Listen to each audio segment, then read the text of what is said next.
Hello everyone, मैं हूं विनोद कुमारी। सात्विक रसोई विद विनोद कुमारी में आप सभी का बहुत बहुत स्वागत है। आज मैं आपके साथ शेयर करूंगी कच्ची हल्दी से बनने वाले लड्डू, जो रखेंगे पूरी सर्दियां आपकी सेहत का ख्याल। तो अगर आप लोगों को मेरी यह रेसिपी पसंद आए तो मेरे वीडियो को लाइक और चैनल को सब्सक्राइब जरूर करना। तो आइए स्टार्ट करते हैं।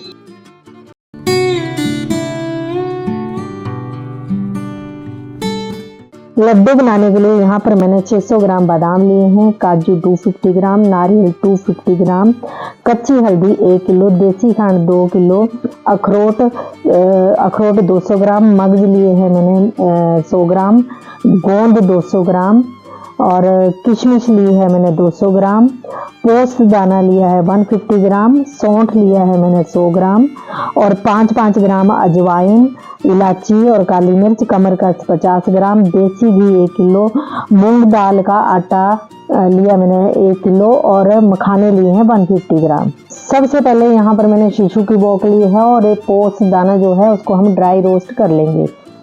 तो इसको हमने 2 से 3 मिनट तक ड्राई रोस्ट कर लेना है।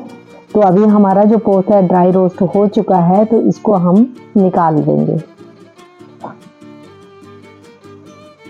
अभी इसको ठंडा करने के लिए रखेंगे। इसके साथ ही हम मखाना को भी ड्राई रोस्ट कर लेंगे।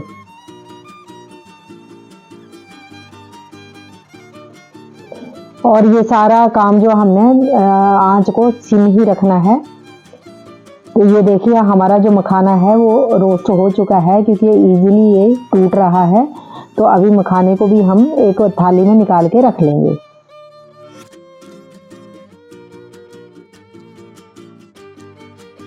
यहाँ पर कढ़ाई को मैंने अच्छे से ठंडा कर लिया है और इसमें मैंने डाल दिया थोड़ा सा देसी घी और अब हम अपनी गोंद को फ्राई करेंगे। थोड़ा थोड़ा डाल के इसको फ्राई करेंगे।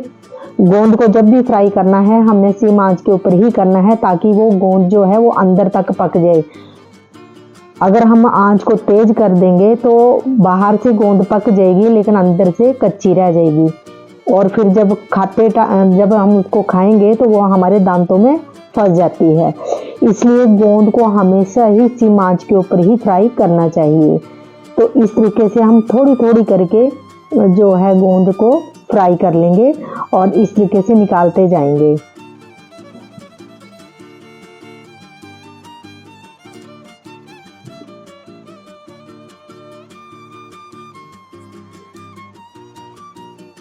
अभी हम गोंद को और थोड़ा सा और ऐड कर देंगे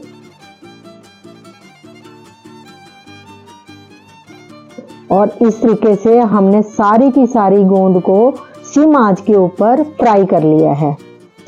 अभी हम इसके बीच में और देसी घी ऐड करेंगे और कमरकस को भी इसी तरीके से फ्राई कर लेंगे। इसको भी हमने सिम आंच के ऊपर ही करना है। तो इस तरीके से हमने कमरकस को भी फ्राई कर लिया है और एक बाउल के अंदर इसको हम निकाल लेंगे।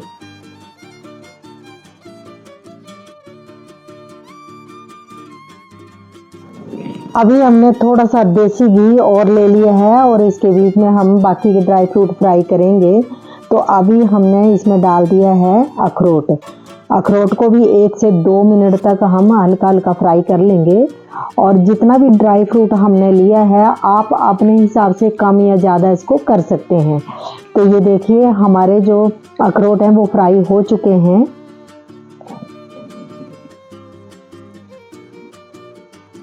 इसके साथ ही हम इसमें डालेंगे काजू। तो काजू को भी हम 1 से 2 मिनट तक फ्राई कर लेंगे। और ये देखिए हमारे काजू भी फ्राई हो चुके हैं।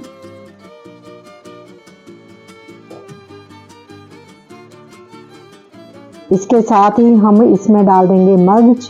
तो मगज को भी 1 से 2 मिनट तक फ्राई करना है और जैसे ही मगज फ्राई होते हैं तो वो फूल जाते हैं। तो इस तरीके से हमारे जो मगज है वो भी फ्राई हो चुके हैं। इसको भी हम निकाल लेंगे।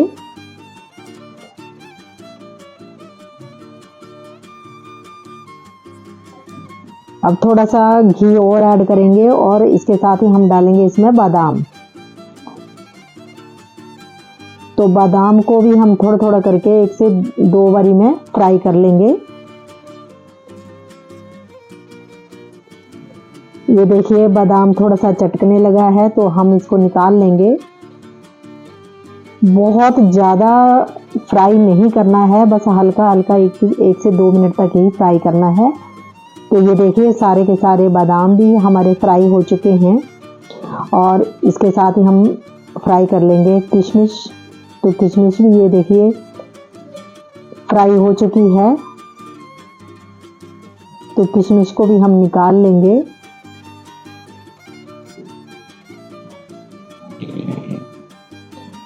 अब हम डालेंगे कद्दूकस किया हुआ सूखा नारियल, तो इसको भी हल्का सा फ्राई कर लेना है।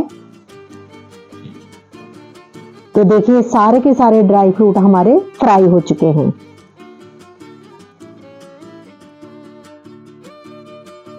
यहाँ पर सौंठ को मैंने एक डंडा कुंडे के साथ अच्छा सा तोड़ लिया है और तोड़ने के बाद हम इसको मिक्सी में अच्छे से इसका पाउडर बनाएंगे। तो ये देखिए हमने सौंठ का अच्छे से पाउडर बना लिया है। अब हम इसको छन्नी में डाल के छान लेंगे।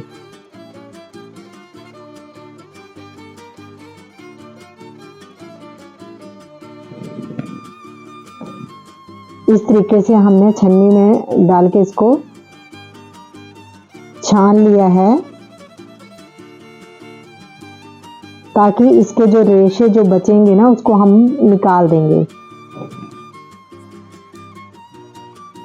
इस तरीके से इसके पाउडर को हमने निकाल लिया और ये जो बाकी के रेशे बचे हैं ना, इसको हम चाय बनाते टाइम उस चाय में यूज कर लेंगे।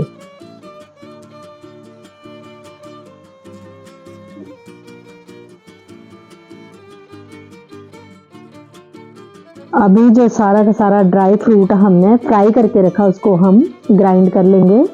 तो यहाँ पर मैंने अपना काजू को डाल दिया है और फूड प्रोसेसर लिया है। मिक्सी में थोड़ा ज़्यादा ही पाउडर बन जाता है, तो फूड प्रोसेसर में जब हम ग्राइंड करते हैं तो वो दरदरा सा ही पिसता है जैसा हमें चाहिए। तो ये देखिए हमने काजू को पीस लिया है और इसके साथ ही हम बादाम को भी पीस लेंगे। तो बादाम ज़्यादा हैं तो हम इसको 2 बार करके पीसेंगे।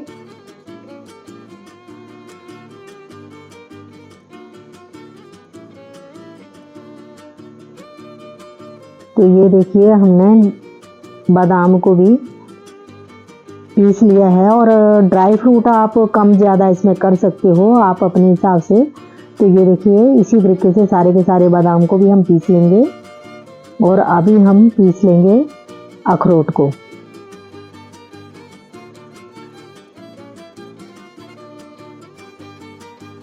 अखरोट भी हमारा पीस गया। इसके साथ ही हम मगज को भी पीस लेंगे।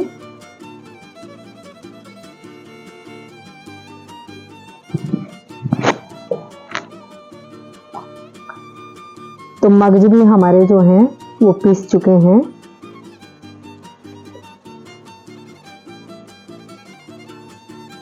और इसके साथ ही हम मखाना को भी पीस लेंगे।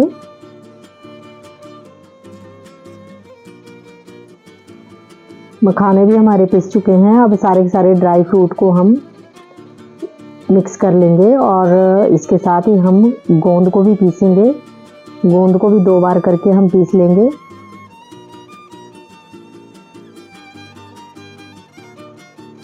गोंद को भी हमने पीस लिया है। अभी जो मसाले हमने रखे थे इलायची और काली मिर्च, इसका भी हम पाउडर बना लेंगे।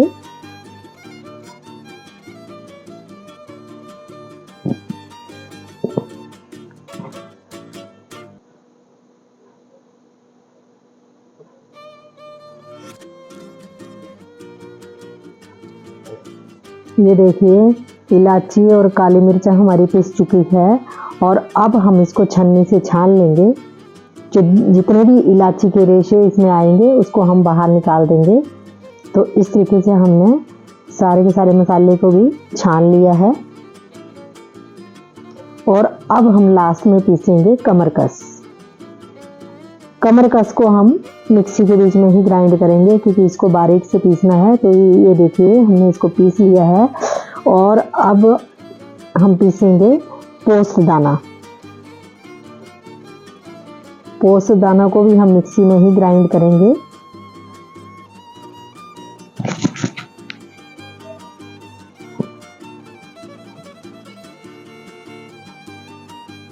पोस्त दाना भी हमारा अच्छे से ग्राइंड हो चुका है। तो अभी हमने जो एक बड़ा चम्मच अजवाइन का लिया था वो भी इसके बीच में, मटेरियल के बीच में ऐड कर देंगे और सारे के सारे ड्राई फ्रूट को हम आपस में मिक्स कर लेंगे।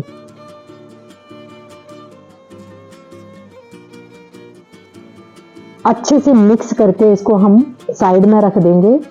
और फिर हल्दी का जो रह गया है उसको हम उसका काम करेंगे। तो अभी यह हमारा जो कोकोनट है और किशमिश ये मिक्स करने को रह गया, इसको भी हम मिक्स कर देंगे।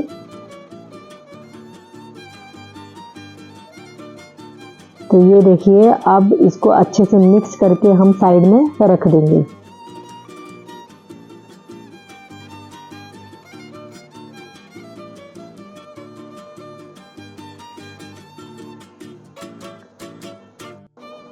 अभी यहाँ पर मैंने 1 किलो हल्दी ली है और 1 किलो मूंग दाल का आटा लिया है। हल्दी को मैंने अच्छे से पील कर लिया है और इसको अच्छे से साफ करके मैंने ले लिया है। और अब हम इसको कद्दूकस करेंगे। तो कद्दूकस हाथ से करने में तो बहुत टाइम लगेगा, तो मैंने यहाँ पर फूड प्रोसेसर का यूज़ किया है और फूड प्रोसेसर की हेल्प से मैं यहाँ पर सारी की सारी हल्दी को कद्दूकस कर लूँगी।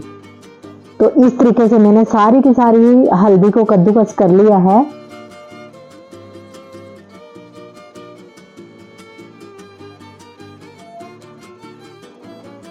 यहाँ पर हमने एक कढ़ाई ले ली है, उसमें देसी घी डाल दिया और अब हम जैसे घी गर्म हुआ मैंने हल्दी को इसमें ऐड कर दिया है और आंच को हमने सिम ही रखना है। पहले हम कढ़ाई को गर्म कर लेंगे और फिर आंच को सिम कर देंगे और फिर हल्दी को ऐड करेंगे। सिम आंच के ऊपर ही हल्दी को अच्छे से फ्राई करना है, ताकि कच्ची हल्दी की महक जो है वो लड्डू में ना आए। तो उसके लिए हमने बिल्कुल सिम आंच के ऊपर इसको अच्छे से पकाना है। तो मैंने हल्दी को 50 मिनट तक सिम आंच के ऊपर ही इसको फ्राई किया है, जिससे कि हमारी जो हल्दी है वो अच्छे से कुक हो चुकी है। अब इस हल्दी को हम ठंडा होने के लिए साइड में रख देंगे। और वही कढ़ाई हमने दोबारा ले ली है जिसमें हमने ड्राई फ्रूट को फ्राई किया था। उसमें देसी घी डाल के हम मूंग दाल का आटा जो है उसको ऐड कर देंगे और इस आटे को भी हमने सिम आंच के ऊपर ही इसको भूनना है। बिल्कुल पेशेंस के साथ इसको हमने बिल्कुल सिम आंच के ऊपर धीरे धीरे करते हुए इसको भूनना है। तो पूरे इसको भी 50 मिनट तक मैंने अच्छे से इसको भूना है, ताकि लड्डुओं में इसका जो टेस्ट है वो बहुत अच्छे से आए। हाँ, घी अगर आपको कम लगता है तो थोड़ा घी आप इसमें ऐड कर सकते हो, लेकिन भूनना इसको सिम आंच के ऊपर ही है। तो ये देखिए 50 मिनट हो चुके हैं और हमारी जो अपना आटा जो है मूंग दाल का वो अच्छे से फ्राई हो चुका है। तो अब हम हल्दी और आटे को दोनों को मिक्स कर लेंगे। बिल्कुल ये देखिए हल्दी और हमारा जो मूंग दाल का आटा अच्छे से मिक्स हो चुका है। तो अभी इस सारे मटेरियल को हमने ड्राई फ्रूट का जो मटेरियल रखा हुआ है उसमें हमने मिक्स कर दिया है। और इसके बाद हम चीनी को भी, इसमें देसी खांड मैंने ली है यहाँ पर, तो 2 किलो देसी खांड जो ली है इसको हमने ऐड कर दिया। अभी मुझे यहाँ पर लग रहा है कि इसमें अगर मैं थोड़ा गेहूं का आटा ऐड कर दूंगी तो इसका स्वाद और बढ़ जाएगा। तो मैंने अभी डिसाइड किया है कि आधा किलो आटा भी इसमें डालूंगी। तो मैंने एक कढ़ाई फिर से ले ली है, उसमें थोड़ा देसी घी डाल के अब हम गेहूं के आटे को भी अच्छे से उसी तरीके से सिम आंच के ऊपर इसको अच्छे से भूनेंगे। इसको भी मैंने 40 मिनट तक अच्छे से भुना है। और अभी अगर आपको लगता है कि इसमें घी की कमी लग रही है तो हम इसमें घी ऐड कर सकते हैं। तो यहाँ पर मैंने 1 बड़ा चम्मच घी का ऐड किया है और इस तरीके से हमारा जो आटा है वो भून चुका है और इसको भी मैंने कम से कम 40 मिनट तक इसको अच्छे से सिम आंच के ऊपर भुना है। आप देख सकते हैं इसका कलर भी चेंज हो गया है। तो अभी हम इसको ठंडा करेंगे, थोड़ी देर के लिए ठंडा करने के लिए रखेंगे और फिर इसको उसी मटेरियल में मिक्स करेंगे। तो ये देखिए आटा हमारा जो है वो ठंडा हो चुका है। तो अभी हम इस आटे को सारे मटेरियल के बीच में अच्छे से मिक्स करेंगे। मिक्सिंग में टाइम लगेगा, लेकिन हाँ इसको बहुत अच्छे से हम मिक्स करेंगे ताकि आटा जो होगा हर कण में इसके मिक्स हो जाए, जिससे कि हर लड्डू में इसका टेस्ट आ जाए। तो मैंने अच्छे से इस आटे को मिक्स कर लिया है। अब आटा हमने डाला है आधा किलो, तो 1 कटोरी इसमें देसी खांड और जाएगी। तो 1 कटोरी मैंने देसी खांड और इसमें डाल दी है। इस मटेरियल से लड्डू को बनाना पॉसिबल नहीं है, लेकिन यहाँ पर मैंने देसी घी को गर्म कर लिया है। अब हम थोड़ा थोड़ा करके देसी घी इसमें ऐड करते जाएंगे और अपने ये जो लड्डू हैं इनको बांधते जाएंगे। तो लड्डुओं को दबा दबा के अच्छे से इसको बनाना है। और अगर आप लोगों को मेरी ये रेसिपी पसंद आ रही है तो वीडियो को लाइक ज़रूर करें।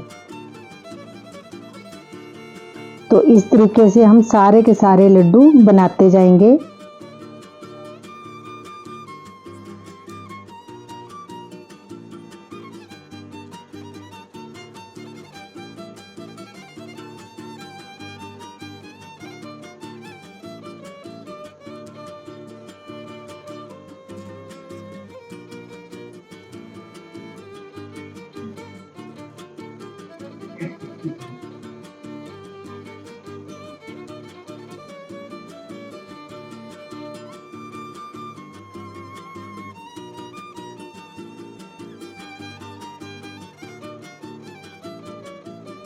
तो इस तरीके से हम सारे के सारे लड्डू बना लेंगे। तो देखिए हम सब की इम्यूनिटी को स्ट्रॉन्ग बनाने वाले कच्ची हल्दी के लड्डू बनकर तैयार हो चुके हैं। तो आप भी इन सर्दियों में ये कच्ची हल्दी के लड्डू बनाकर जरूर देखें और अपनी इम्यूनिटी को स्ट्रॉन्ग बनाएं। और अगर आप लोगों को मेरी ये रेसिपी पसंद आई हो तो मेरे वीडियो को लाइक एंड शेयर जरूर करें। तो मिलते हैं एक और नई रेसिपी के साथ, तब तक के लिए goodbye and take care.